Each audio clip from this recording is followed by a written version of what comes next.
My phone buzzed at 4:12 in the afternoon, and for a moment I thought it was another notification about the Westbridge Business Journal cover. But when I looked down, I froze. The name on the screen belonged to someone I had not heard from in 8 full months, my father, Richard Benton. Family dinner tonight. Important business news. Do not be late. A hook, sharp and familiar, pulled at the softest part of me. Then the pull loosened, snapped, and vanished. This is a story created by the author of the Revenge Amber channel for educational and inspirational purposes, and it does not portray any specific real-life individual. That reminder feels almost necessary now, because what happened next was the beginning of a truth. I wish someone had told me earlier. Sometimes the people who raised you are the last ones to notice you have grown. I stared at the message until the words blurred. 8 months of silence. 8 months without a birthday call. Without a "how are you?" Without a single sign that I still existed in whatever place family was supposed to live. And then, this morning, the magazine article came out. My company, my face, a valuation of $86 million spelled out in bold. I guess that was enough to resurrect me. I let the screen go dark and set the phone face down on the table. I could still hear the faint tremor of my younger self, 12 years old, 15 years old, 20 years old, hoping one day a message from my father would mean he wanted me, not whatever version of usefulness he imagined. Now, the only thing I felt was a cool, steady detachment sliding into place. I whispered to no one. So, this is how we start. A notification pinged again, comments flooding in on the article. People celebrating, cheering, tagging friends. I breathed out slowly.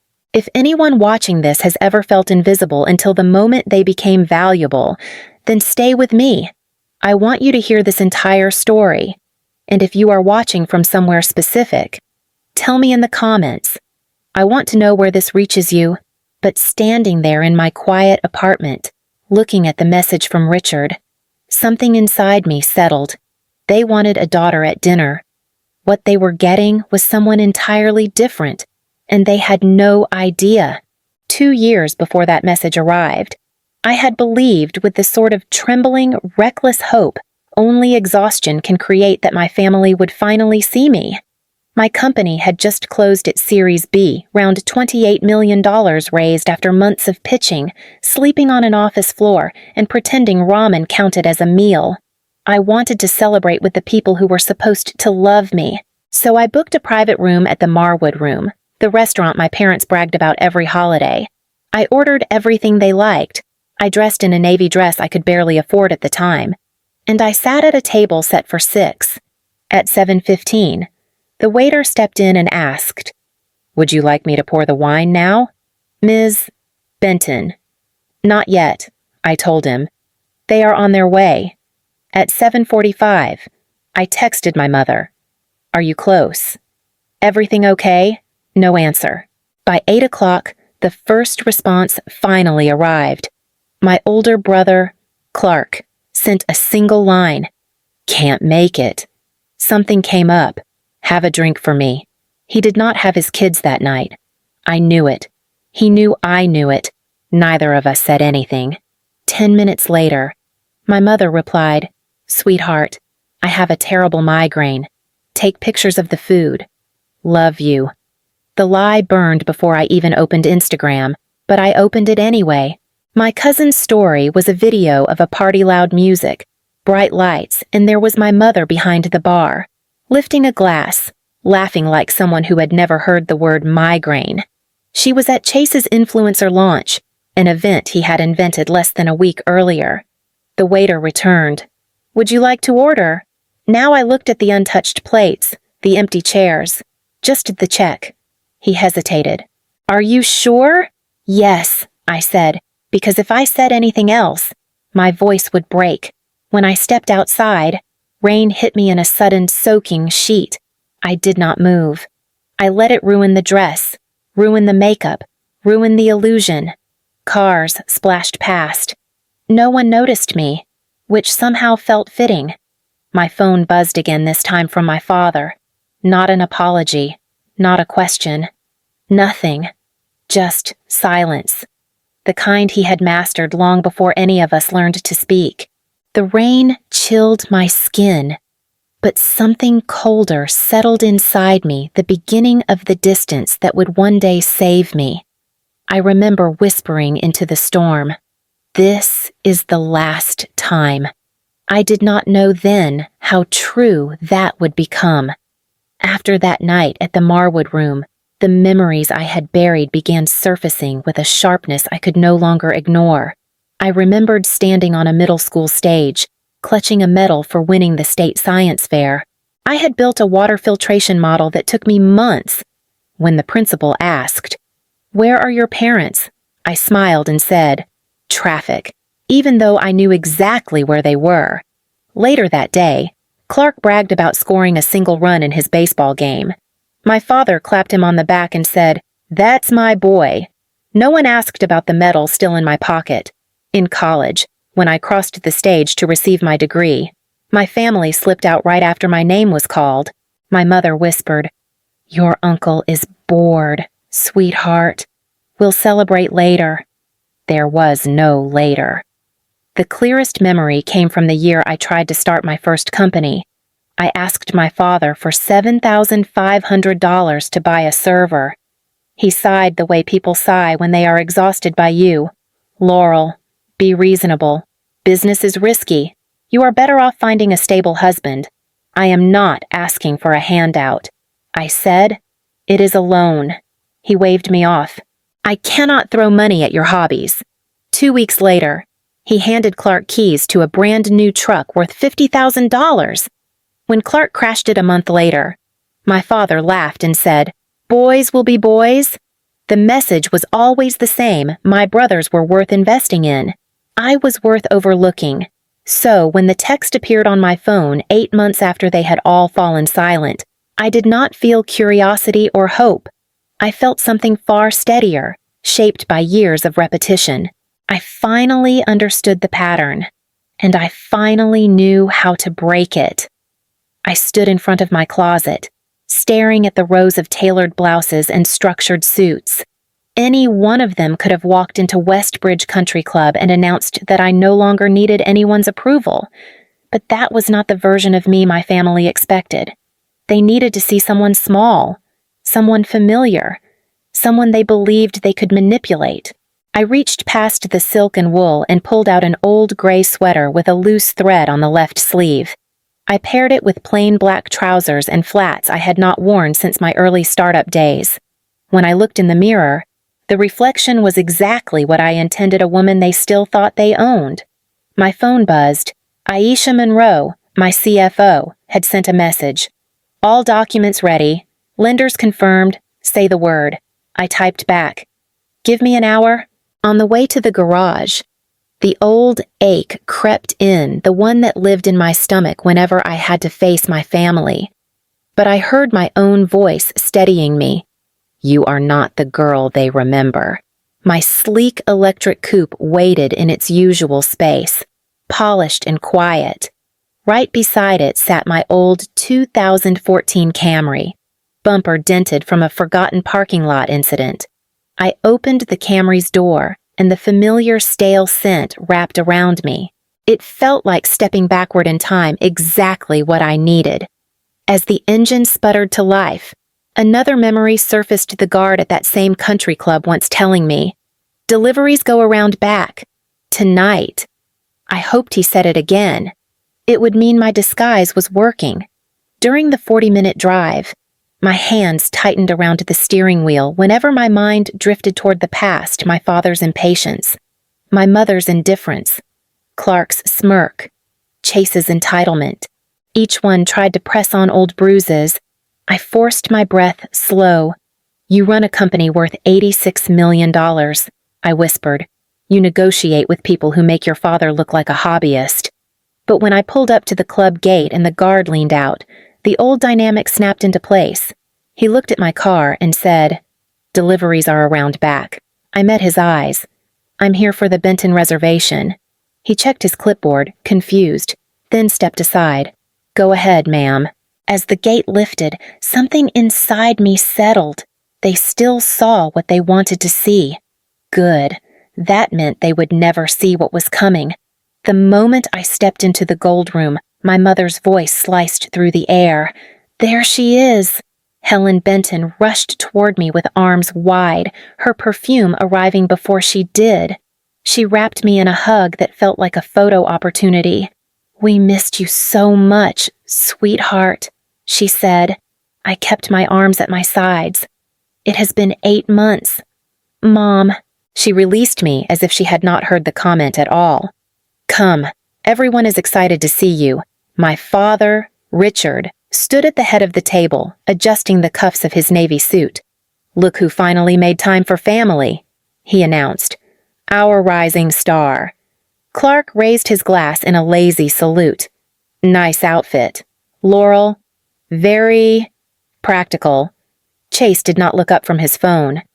You should wear something like this to my video shoot, he said. People love a relatable vibe. I sat down between Clark and my Uncle Vernon. Clark leaned in. So, $86 million. Huh, wild. You buying a yacht yet? It is a valuation. Not cash, I said. My father chuckled. Always so literal. Still, it is impressive. Who knew logistics could be glamorous? It is work, Dad. Not glamour. Helen reached across the table and patted my hand. I told the girls at the club about your article. They were so jealous. One of them even said you look like a real executive now. I pulled my hand back gently. I am one. A waiter appeared with a bottle of champagne. Richard lifted his glass. To family, he declared, emphasizing the word like a threat wrapped as a compliment. Everyone repeated it. I lifted mine, but did not drink. Chase finally looked over at me. So when do you think your company needs influencer marketing? I could totally boost your numbers. My platform handles industrial freight, I said. Your audience follows skincare routines. Clark snorted. Translation, she is saying no. I am saying the business does not need lifestyle videos, I replied. Richard waved a dismissive hand. Let us not get sidetracked. Tonight is about celebrating Laurel's success and discussing something important. His eyes flicked toward my mother. A signal. A rehearsed timing. Helen beamed at me. Your father has big news. I could feel the shift before he even spoke. The table quieted. Anticipation tightening around us. Clark leaned forward. Chase put down his phone. Richard folded his hands, forming a steeple. It is time, he said, for the family to build something truly spectacular. And you, Laurel, are the key to making it happen. The performance had officially begun. Richard pulled a leather portfolio from beside his chair and placed it on the table as if revealing a sacred artifact. This, he said, tapping the cover, is the future of our family. Helen's eyes sparkled. You are going to love this, sweetheart. Clark leaned back, smirking. It is ambitious. Dad has been working on it for months, Chase added. This could totally go viral if we market it right. Richard opened the portfolio and slid a set of glossy pages toward me. Architectural renderings, dramatic taglines, and a name printed in oversized letters, Benton Pines Wellness Retreat, a luxury destination. Richard announced, yoga, organic dining, meditation gardens, a complete rebrand of the Benton Pines Lodge. I turned a page slowly. This looks expensive. It is an investment in legacy, he said. The full project is estimated at $42 million. He paused, letting the number hang between us. Helen clasped her hands. Imagine it. Laurel, our family finally stepping into something grand. Clark leaned in. The timing is perfect. We have the design team lined up, contractors on hold. Everything is ready. And the financing I asked. Richard gave a dismissive wave. We have spoken to the bank. They are enthusiastic. All we need is a short bridge loan to unlock the larger funds. Chase chimed in. $3.2 million. practically nothing for you now."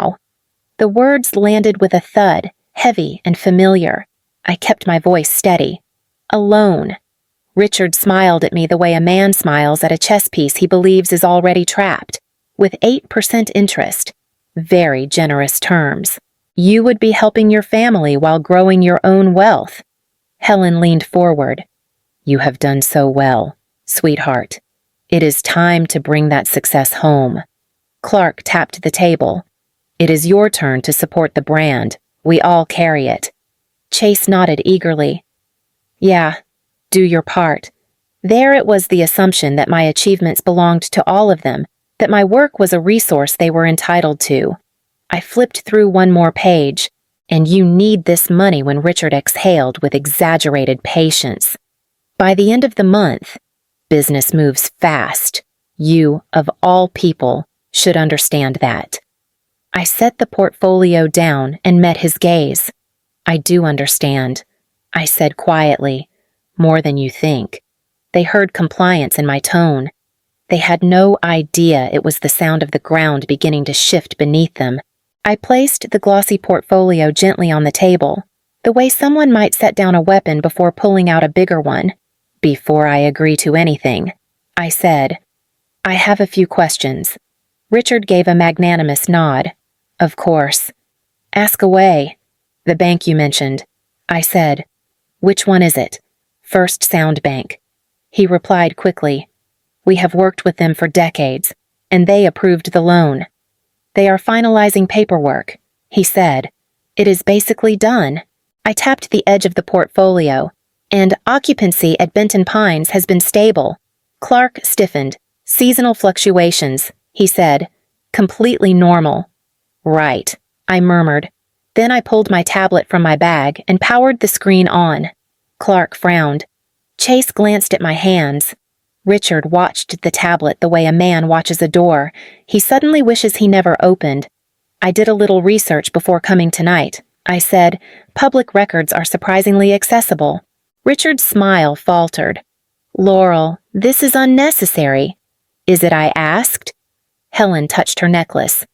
"Sweetheart, we invited you here for a family matter, not a business interrogation." I turned the tablet toward them. "First Sound Bank did not approve your construction loan. They issued a notice of default 2 months ago." Silence smothered the room. Richard blinked hard. "There must be a misunderstanding." "And the occupancy," I continued. "It has not been seasonal. Benton Pines has been at 32% for a year and a half." Clark muttered. "Those numbers are exaggerated." "No," I said. "They are scanned directly from county records and quarterly filings." Chase shifted in his seat. "Dad, what is she talking about?" I scrolled again. Back taxes. 16 months unpaid. Helen gasped, her hand flying to her chest. "Richard, that cannot be true." "It is complicated," he snapped. "One more thing," I said softly. "The house." Helen froze. Richard's face tightened. I turned the screen toward her. "You refinanced the family home to cover business debt 2 years ago. You never told her." Helen's voice cracked. "You put our house at risk." Richard slammed his fist against the table. "Enough, Laurel. You are out of line." "No," I said. "I am reading facts," Uncle Vernon muttered. "She thinks she is smarter than all of us." I ignored him. Then I scrolled to the final set of documents. "And the loan you did get, this one is from a private lender in Phoenix. 19% interest. A balloon payment due in 4 weeks. Richard's face reddened. "We were going to handle it." How I asked. "With $3.2 million of my money." Clark leaned toward me, jaw tight. "You have the money." "Laurel, why are you making this difficult?" "I am not making it difficult," I said. "I am showing you the truth." Chase looked between all of us, panic rising. "So we are in real trouble." Richard shot him a glare. "Do not start." But it was too late. The room had shifted. The performance was over. The cracks were visible, widening with every breath. I placed the tablet flat on the table. "You did not bring me here to build a retreat," I said. You brought me here to save a business you have been sinking for years, Helen whispered. Laurel, please, I cut her off gently. You wanted my signature. But before anything else, you needed to see that I know exactly what game you are playing. Their silence told me they finally understood something important. The daughter they thought they could corner had walked into the room already holding the map. I let the silence stretch until it felt heavy enough to touch. Then I said, I did not come here to give you a loan. Richard scoffed. You think you can lecture us and walk away, Laurel. Be serious. Clark muttered, This is unbelievable. And Chase whispered, We should have just asked her months ago. I folded my hands. You all keep assuming I was invited here to help. But I came because I wanted to finish something I started 3 months ago. Helen blinked. What does that mean? It means, I said, I did not walk in here unprepared. I tapped the earpiece tucked beneath my hair. Aisha. The doors opened, and Aisha Monroe stepped inside with a stack of documents pressed neatly against her chest. Her heels clicked once against the floor before she stopped beside me, calm and focused. Richard's voice thinned. Why is she here? Aisha set the documents on the table. Mr. Benton, she said quietly. Everything has been verified. Clark pointed at her. Verified. What is she talking about? I slid the top folder toward my father. Open it. Richard hesitated. He looked at me, then at the folder, then finally cracked it open. As his eyes moved across the page, the color drained from his skin. Laurel, no. His voice broke into a rasp. You did not do this. Helen's voice rose, trembling. What is in that folder? I answered for him. 3 weeks ago, I purchased the delinquent loan from the Phoenix lender. Last week, I bought the mortgage note from First Sound Bank. And yesterday, I acquired the outstanding debt tied to Benton Pines Hospitality Group. Chase's mouth fell open. Bought? What? Why would you? I own your debt, I said. All of it. Clark lurched forward. You cannot just take over the company. You forfeited that right when you defaulted, Aisha replied coolly. Helen grabbed Richard's arm. Tell her she cannot do this. He swallowed hard. Legally, she can. I laid out the terms with no emotion. You will transfer full ownership of Benton Pines Hospitality Group to me. Effective tonight. You will vacate the house in 45 days. All company vehicles stay. In exchange, I will give your family a severance payment totaling $520,000. That is nothing, Clark snapped. Split 4 ways. What are we supposed to do with that? That, I said, is more than the business is worth in its current state. Richard pressed his hands to his forehead. You are destroying us. You destroyed yourselves, I replied.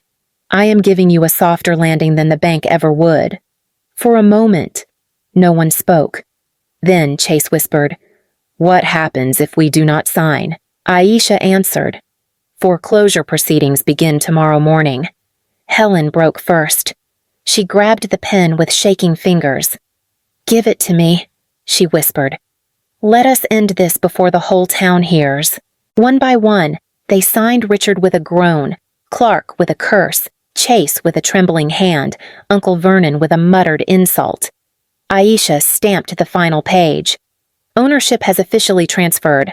I rose from my seat. Thank you for your time. Richard did not look at me. He stared at the papers as if they were shards of something he once loved. No one stopped me as I walked to the door. Not one voice called my name. Their empire had fallen, and I was the only one still standing. I drove without thinking, letting the night pull me toward the only place that had ever felt like mine. By the time I reached the old Benton Lake house, the sky was a dim wash of gray, the kind that makes everything look softer than it is. Inside, the air smelled of dust and wood. Nothing had moved in years.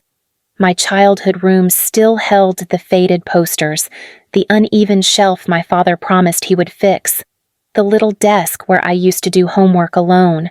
I opened the bottom drawer, half from instinct, half from muscle memory, and there it was, a small wooden box with my initials carved clumsily on top. I lifted the lid, my state science fair medal, a Polaroid from college graduation, a folded card I had never seen. The handwriting was my mother's. I do not know how to love you the way you deserve. I hope one day you will be stronger than I ever learned to be. A breath escaped me, not quite a sob, not quite relief. The door creaked. I turned as Richard and Helen stepped inside. Their faces looked older than they had hours ago, less polished, less certain. Richard spoke first. "Laurel, I did not know you kept this place. I kept it because it was the only place that ever felt honest," I said. He nodded slowly, eyes lowered. "I wanted you to need me. When you stopped needing me, I did not know how to be your father anymore." Helen clasped her hands together. "We taught you love was something you had to earn. That was wrong." I held the card in my hand. "I did not need anything from you except for you to show up." Richard's voice cracked. "I am sorry," Helen whispered. "So am I." There was no anger left in me, just distance. Quiet, steady distance. "I am not here to forgive you," I said. "But I am not here to hurt you either." I walked past them to the kitchen counter and set down an envelope. "What is that?" Helen asked. "Keys to a rental house," I said. 6 months prepaid. "It is not a gift. It is a starting line." Richard exhaled shakily. "You did not have to do that. I know." I answered. "That is why it means something." I stepped outside toward the lake, the surface still and dark. The old house key felt cold in my palm. I let it slip from my fingers and heard the faint plunk as it vanished below. Aisha's car pulled up moments later. She leaned out the window. "Ready. The team is waiting." I looked back at the house one last time at the people who shaped me, broke me, and taught me how to leave. "I am ready," I said, and walked forward. If you have been following this journey with me, tell me where you are listening from. Stories like this reach farther than we think, and yours matters too.